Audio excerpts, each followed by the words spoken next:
नमस्कार, मैं प्रोफेसर सतीश चंद्र झा अपने चैनल में आपका पुनः स्वागत करते हैं। मानव का जीवन भी बड़ा अजीब होता है। जब हमें किसी वस्तु की पाने की लालसा होती है तो वह वस्तु हमसे कोसों दूर चली जाती है और कभी बिना मांगे ही अनायास सब कुछ हमें मिल जाती है। कभी अथक परिश्रम संघर्ष के बाद भी कुछ नहीं प्राप्त हो पाता है जीवन में, और कभी अनायास ही खुशियां हमारे दरवाजे पर आकर दस्तक दे जाती है।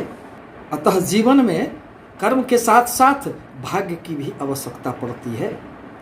यदि भाग्य का साथ न मिले तो कर्म करते हुए भी वह सब कुछ प्राप्त नहीं हो पाता है। ग्रहों का गोचरीय प्रभाव ही हमारे जीवन में खुशियां देने के लिए एवं हमें संघर्ष के पथ पर ले जाने के लिए उत्तरदायी होता है।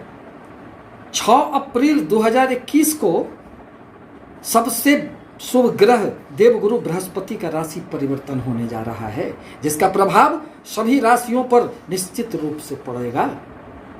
जहां तक मकर राशि का प्रश्न है तो 7.5 के प्रभाव से अभी तो मुक्त भी नहीं हुए थे। अभी तो जीवन में अनेक प्रकार के संघर्षों से मकर राशि को गुजरना पड़ेगा, और इसके साथ ही साथ देवगुरु बृहस्पति भी शनि के साथ उनके राशि में लग्न स्थान में बैठकर वह शुभता प्रदान करने में पूर्णतः असमर्थ थे जिसके लिए देवगुरु बृहस्पति जाने जाते हैं। परंतु 6 अप्रैल 2021 को देवगुरु बृहस्पति शनि के प्रभाव से मुक्त होकर मकर राशि से अब कुंभ राशि में प्रवेश कर जाएंगे, जिसके प्रभाव स्वरूप मकर राशि के लिए कुछ राहत का समय होगा। क्योंकि देवगुरु बृहस्पति का गोचर जब भी चंद्र राशि से द्वितीय, पंचम, सप्तम, नवम एवं 11वें लाभ स्थान में होता है तो जीवन में अनेक प्रकार के शुभ परिणाम हमें प्राप्त होते हैं। क्योंकि देवगुरु बृहस्पति ही एकमात्र ऐसे ग्रह हैं जो जीवन में धन, संतान, शिक्षा, पति पत्नी के संबंध, दाम्पत्य जीवन, भाग्य एवं लाभ के कारक माने जाते हैं। यदि कुंडली में देवगुरु बृहस्पति की अच्छी स्थिति हुई, उच्च की स्थिति हुई अथवा स्वगृही हुए, 6, 8, 12 भाव में बैठे हुए नहीं हुए, तो ऐसी स्थिति में जीवन में हमें बिना संघर्ष के अनेक प्रकार की सफलताएं प्राप्त हो जाती है। अब जहां तक मकर राशि का देवगुरु के इस गोचरीय प्रभाव का प्रश्न है तो आपके द्वितीय धन कुटुंब वाणी भाव में देवगुरु बृहस्पति का संचरण होने जा रहा है। यह वाणी का भाव होता है, यह धन का अचल संपत्ति का भाव होता है, यह कुटुंब का भाव होता है। परिणामतः इस अवधि में आपको निश्चित रूप से अचल संपत्ति का लाभ मिलेगा। यदि कुटुंबों के साथ किसी भी प्रकार की मतभेद उत्पन्न हो गए थे, सामंजस्य का अभाव हो गया था, तो इस अवधि में अब वह भी दूर होंगे और निकटता बढ़ेगी। आपके परिवार में, समाज में आपको मान सम्मान की प्राप्ति होगी, साथ ही साथ धन में भी वृद्धि होंगे। जहाँ तक वाणी का प्रश्न है तो यदि आप अपने वाणी के द्वारा किसी भी प्रकार का कर्म क्षेत्र से जुड़े हुए हैं तो अब आपके वाणी में एक अलग प्रभाव देखा जा सकता है। क्योंकि देवगुरु बृहस्पति तो ज्ञान के देवता हैं, अतः आप अपने वाणी के द्वारा अब निश्चित रूप से अपने जीवन पथ पर, उन्नति के पथ पर बढ़ चलेंगे।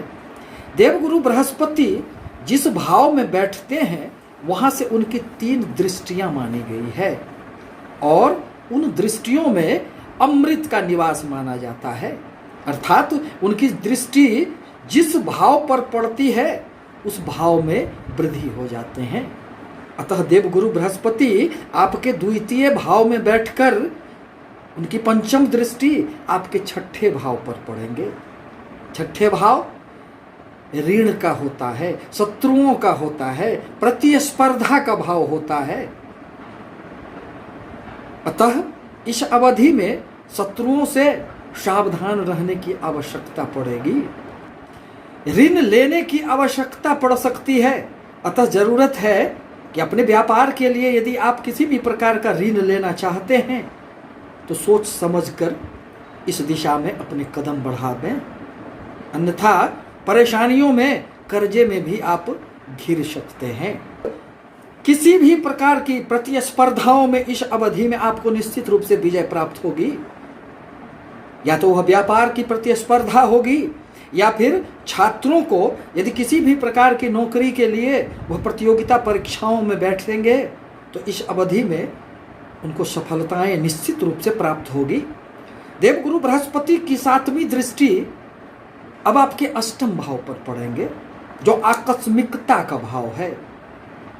अतः इस अवधि में पति पत्नी के मध्य जो एक सामंजस्य का अभाव था, क्योंकि आपके राशि में शनि बैठकर उनकी 7वीं दृष्टि आपके सप्तम भाव पर पड़ रहे थे, परिणामतः पति पत्नी के मध्य जो कभी कभी करवाहट देखी जा रही थी, अब उसमें निश्चित रूप से कमियां आएगी। गुप्त ज्ञान के प्रति आपका आकर्षण बढ़ेगा। रिसर्च के क्षेत्रों से आप जुड़े हुए हैं, अनुसंधान के क्षेत्र में आप जुड़े हुए हैं, तो आपको इस अवधि में सफलताएं प्राप्त होगी। अब देवगुरु बृहस्पति की 9वीं दृष्टि आपके कर्म क्षेत्र पर पड़ेंगे। अतः कर्म क्षेत्र में उन्नति निश्चित रूप से होंगे। यदि किसी भी प्रकार की नौकरी में प्रमोशन आपके रुके हुए थे तो आप यकीन मानिए प्रमोशन के लिए सफलताएं प्राप्त होगी।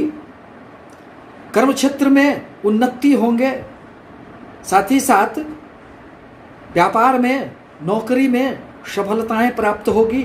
आपके कोई भी कार्य में कहीं रुकावट आ गई थी, विघ्न बाधाएं उपस्थित हो गई थी, तो वह भी अब दूर होंगे और आपके कार्य पुनः तीव्र गति से आगे बढ़ जाएंगे।